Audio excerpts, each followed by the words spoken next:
What up, family? This is the 113, and I am just thinking out loud. So I'm thinking about the unseen, the intangible, the invisible, and a quote comes to mind by a guy named Haruki Murakami.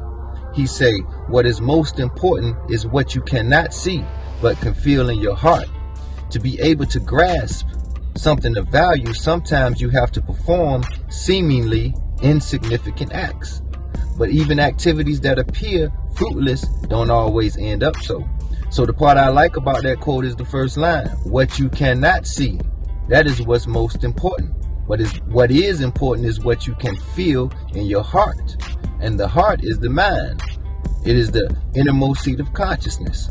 And the mind is one of those intangible things that we don't pay a lot of attention to. You can see the brain, but you cannot see the mind. It's sort of like the pages on a book.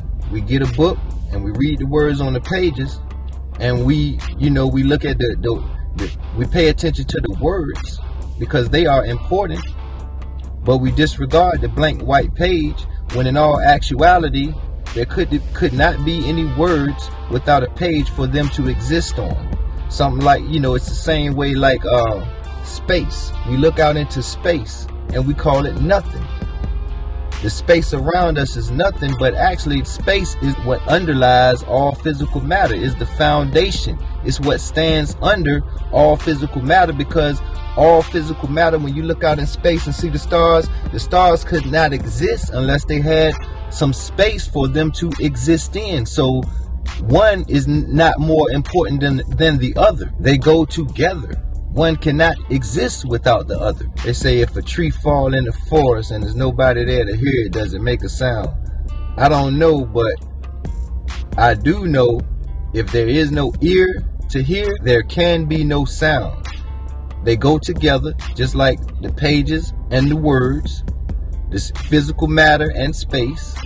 They go together. Now thinking about the mind, there is no physical reality without consciousness, without thought. Your mind, your consciousness, your thought is the foundational, underlying cause of your physical world. It is the I am in us that is the background of everything. It's not I was, or I want to be, or I will, or I hope. It is I am. That is the substantial reality that underlies all physical manifestation. That is why that is the name of God forever and ever throughout all generations. I am the beginning, the end, the Alpha, Omega. I am is the all, and all is mine. It is that which you cannot take nothing away from, because where would you put it? And you can't add anything to it, because where would you get it from? It is the living God that encompasses all time and space. So it's I am, thought, consciousness, mind.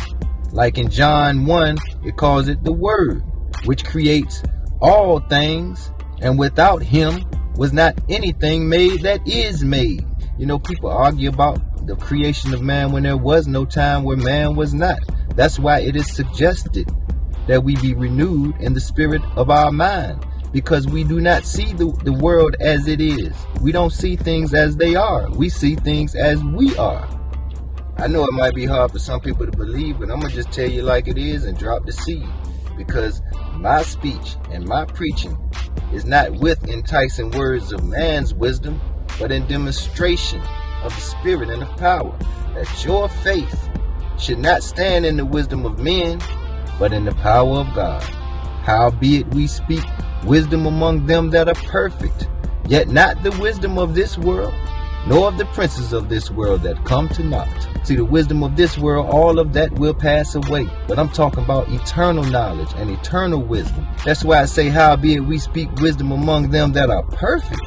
And when you go to that word, you say, okay, perfect. How can anybody receive wisdom of God? Because everybody knows that no one is perfect. But when you look into the word perfect, it does not mean perfect. It means mature, spiritually mature. So your faith shouldn't stand in the wisdom of men, but in the power of God. They say there's power in the name of the Lord. Well, what is the name of the Lord? It is I am. Ain't that what it say in Exodus 3? The people be dropping this all in your face, but it's like it's over their head that people don't recognize. You ever seen the movie The Last Dragon? And it's the fight scene at the end where what is it? Bruce Leroy and what's his name? Show Enough. And Show Enough was beating the dude up, beating him, right? So then he got his head under the water, and then the fighter, Bruce Leroy, he started having these visions of things that his old teacher had had, just flashbacks of his life. And he had a vision of his old teacher, and his teacher was telling him, you looking everywhere, but it's one place that you have not looked, and that is within yourself. And that's the same thing I'm telling you.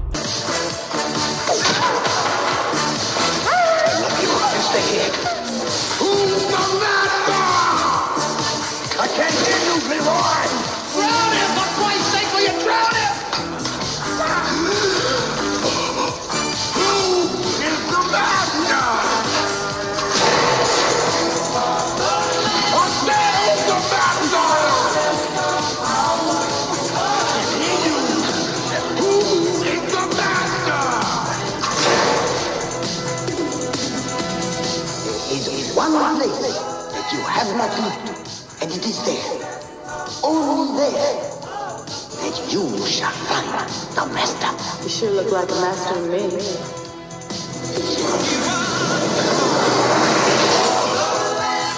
All right, Leroy, who's the one and only master? I am.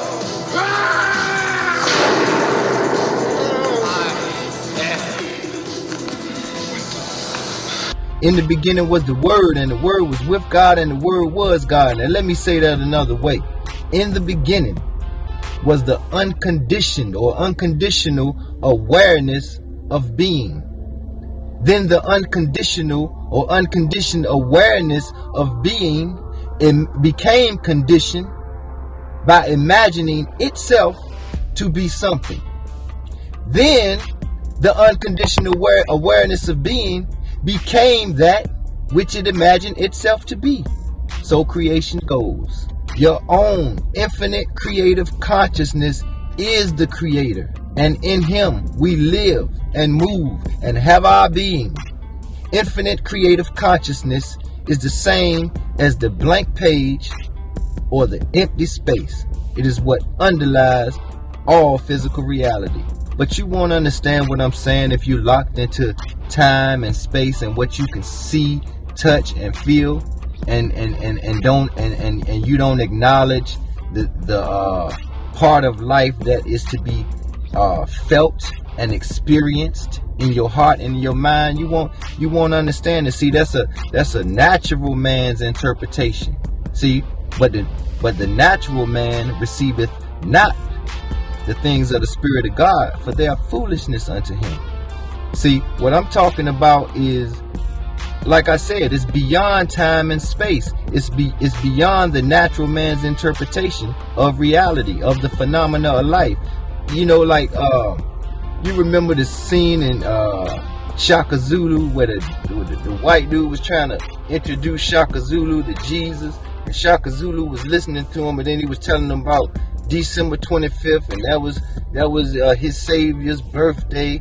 And Shaka Zulu kind of laughed and looked at him like, your God has a birthday? What kind of religion are y'all in? You know what I'm saying? He's speaking again. Tomorrow, Baba. Tomorrow's his birthday. This is a day of remembrance for us all. Your God has a birthday?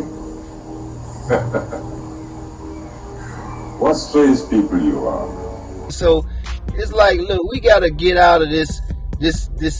We gotta get out of what has been given to us and look a little further. That's all. I'm just thinking out loud, like I said. I'm gonna leave it there.